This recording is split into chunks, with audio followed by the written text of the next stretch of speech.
Now, turning to South Africa, where police say that they're fully prepared for anti-migrant demonstrations and have warned that they will not tolerate intimidation or violence. Weeks of protest across the country have displaced thousands of mainly African expats, and our chief Africa correspondent Jennifer Zabasajja joins us now for more from Johannesburg. So good morning to you, Jen.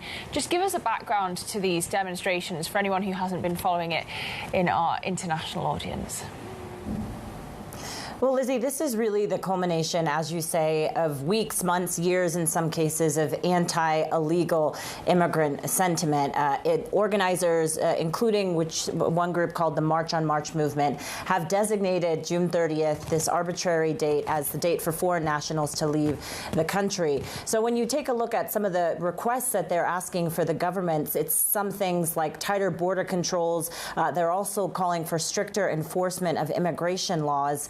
And so this has been something that South Africa has dealt with for a number of years. From an investor perspective, though, Lizzie, and we've spoken with a number of investors, the concern here around this day and any sort of instability that comes is how far does it spread, especially when you talk about parts of the country that are really the economic output and economic engine of the country, including the province of Gauteng, which is including Johannesburg, and KwaZulu-Natal. We also have spoken with Bloomberg Economics that have done some assessment and talked about really the broader underpinning of this, which is the risk to South Africa's investment story. We talk quite a bit about how this country has really, for a number of years, tried to convince investors that some of the weak economic growth that we have seen over the past few years, sub 1% for a number of years, is going to turn around. So if we do, in fact, see these demonstrations getting out of hand, turning to violence that we have seen in past years and decades,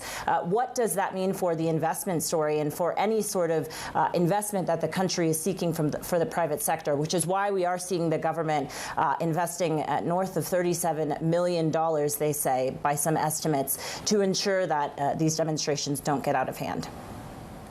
Yeah, so it could have investment ramifications, but it comes back to a question. Is this really, these protests, are they really about immigration policy, or are they more actually about broader economic frustration at the root, Jen? Yeah, it depends on who you speak to, really, Lizzie. I think if we look at South Africa, there has been weak economic growth. There also has been unemployment, which has been north of 30% since COVID. And so a lot of these groups are frustrated by what they see as a number of foreigners who have come in some cases put pressure on the scarcity of jobs that are here.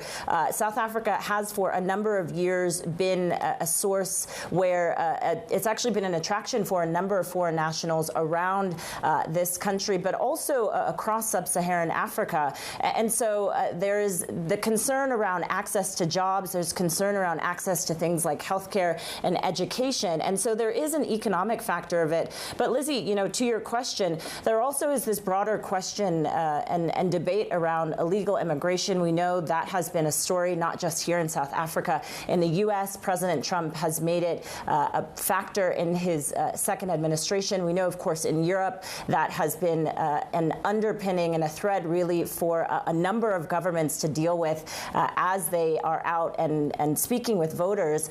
And so, you know, the question, it's a bit intertwined, I think, when you talk to people, because how do some of these foreign nationals then affect some of the economic prospects and the economic growth of the country? And so that is why investors, at least here in South Africa, are very fixated on what this means moving forward, if in fact we do see this contributing to any sort of instability for the government and as a factor then for the private sector.